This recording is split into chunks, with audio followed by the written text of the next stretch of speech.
राजकुमारी गौरी बहुत सुंदर थी। उसका मुखारविंद पूर्णिमा के चंद्रमा के समान कोमल और दैदीप्यमान था। गौरी केवल सुंदर ही नहीं, बल्कि गुणवती और बुद्धिमान भी थी।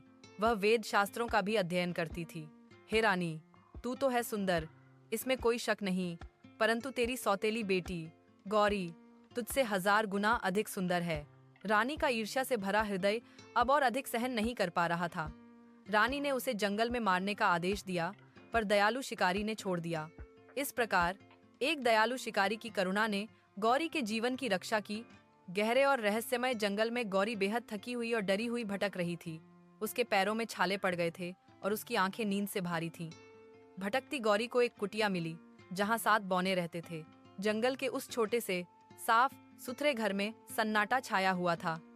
7 बौने दिन भर की कड़ी मेहनत के बाद थके हुए लौटे तो उनकी निगाहें तुरंत अजनबी पर पड़ी। उन्होंने उसे शरण ही नहीं दी, बल्कि दिल से अपनाया। पर रानी को पता चला कि गौरी जीवित है।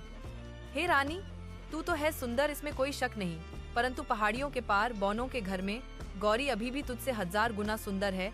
वह सुरक्षित है और सांस ले रही है। उसने एक घातक योजना बनाई। उसने वेश बदलकर गौरी को जहरीला सेब खिलाया, जिससे वह बेहोश हो गई। जादू ने सेब के केवल एक हिस्से को जहरीला बनाया था, ताकि वह स्वयं उसका निर्दोष हिस्सा खाकर गौरी का विश्वास जीते। दुखी बौनों ने उसे कांच के ताबूत में रखा। उन्होंने उसके चारों ओर मखमल के गद्दे बिछाए और उसके हाथों में सफेद फूलों की एक माला थमा दी। कांच का ढक्कन बंद करते हुए उनकी आंखों से आंसुओं की बूंदें टपकीं। राजकुमार की नजर एक खंडहर हो चुके महल के प्रांगण में पड़ी, जहां एक श्वेत पत्थर की चौकी पर कोई सुंदर सी युवती गहरी नींद में सोई हुई थी। उस पर पड़े हल्के गुलाबी वस्त्र और उसके चेहरे की शांति मनमोहक थी। चमत्कार हुआ, गौरी जाग उठी। अचानक वह अद्भुत घटना घटी। कमरे का वातावरण बदल सा गया।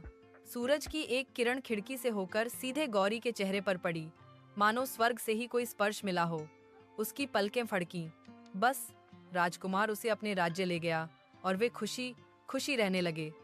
राजकुमार और राजकुमारी एक भव्य महल में रहते थे। वे न्यायप्रिय और दयालु शासक थे। उनका दरबार हमेशा आम जनता के लिए खुला रहता था।